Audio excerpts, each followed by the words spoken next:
वलिल्लाहि अलन्नास हिज्जुल बैत मन इस्तता इलैहि सबीला, और अल्लाह का हक है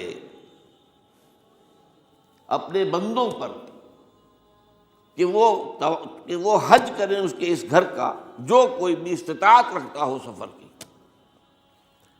अगर ज़ाद राह है, खर्चा है, जाने आने के खराजात मुहैया हैं, और ये कि आप पीछे जिनको छोड़कर जा रहे हैं उनके लिए भी इतने वक्त का जो है वो इंतज़ाम है खाने पीने का, गुजारे का, नान नफ़क़े का, तो आप पर हज फ़र्ज हो गए।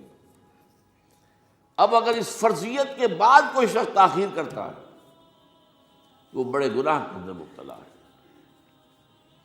जैसे ही फ़र्जियत हो जाए, पहला काम जो है, पहला कर्ज जो है, यूँ समझिए ये अल्लाह का कर्ज है बंदों पर।